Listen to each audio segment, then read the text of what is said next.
Bismillahirrahmanirrahim. Refer to figure 9.33. The circular flexible area is uniformly loaded. Given Q या uniform load जो हमारा है वो है 320 kilonewton per metre square. And using Newmark's chart, determine the vertical stress increase delta sigma z 8.8. Vertical stress increase निकालना है delta sigma Z और Newmark chart को यूज़ करते हुए. इसके दूसरे मेथड्स भी हो सकते हैं निकालने के, लेकिन हमें न्यूमार्क मेथड से निकालना है, न्यूमार्क चार्ट से.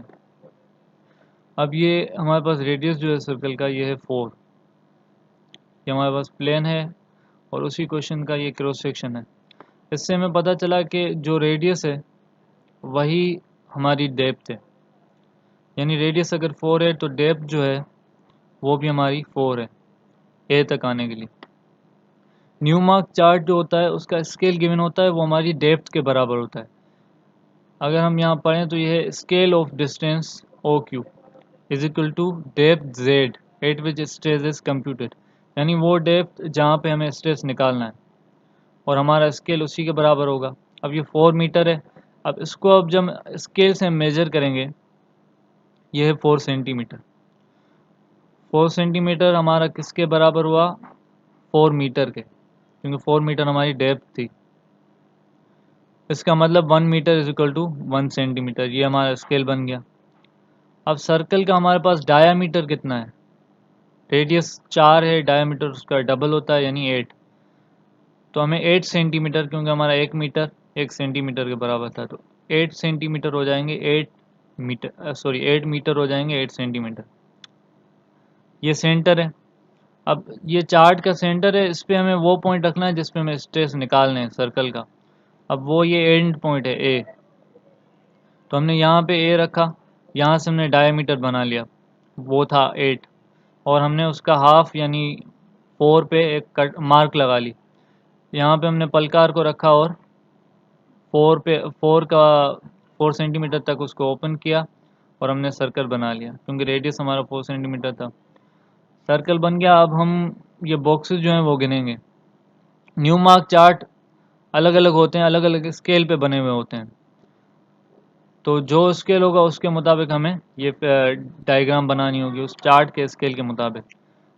अब इसमें कुछ जगहों पे हमें अप्रोक्सीमेशन भी करनी होगी. जैसे ये तो हमें पता चल रहा है पूरा बॉक्स है, लेकिन ये अब हम इसको कह सकते हैं 0.9, इसको हम कह सकते हैं 0.8, इसको हम कह सकते हैं 0.4 या 0.5, इसको हम कह सकते हैं 0.2.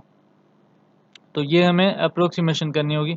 अब ये हम इस तरह कर सकते हैं कि हर लेयर जो है 1 2 3 4 हर के हम अलग अलग बॉक्सेस लिखते जाएं. पॉइंट्स में आ रहे हैं तो पॉइंट्स में लिखते जाएं, फिर एंड में उनको सम अप करके फिर राउंड अप कर लें.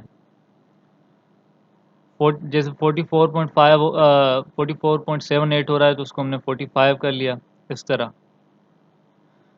अब ये हमने जब सारे बॉक्सेस गिन लिए तो हमारे पास पहले तो मैंने यहाँ लिखा है न्यूमार्क्स चार्ट. उसका आई जो है हर चार्ट का अलग होगा, क्योंकि हर चार्ट का स्केल अलग है.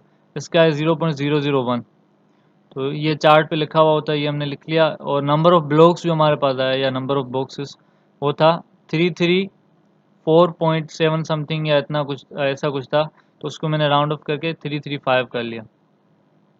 अब हमें स्ट्रेस इंक्रीज निकालने हैं. अब कहीं कहीं बुक में ये डेल्टा गिवन है इसके साथ, यानी इंक्रीज इन स्ट्रेसेस, और कहीं नहीं भी गिवन, लेकिन दोनों का फार्मूला यही लिखा हुआ है. और अगर आपको क्यू नोट लिखें यहाँ पे या सिंपल क्यू लिखें वो बात एक ही है आपकी. इसका फार्मूला होगा Q I multiply by number of blocks. Q हमें गिवन होगा, ये यूनिफॉर्म लोड है जो हमारे पास इस क्वेश्चन में है 320,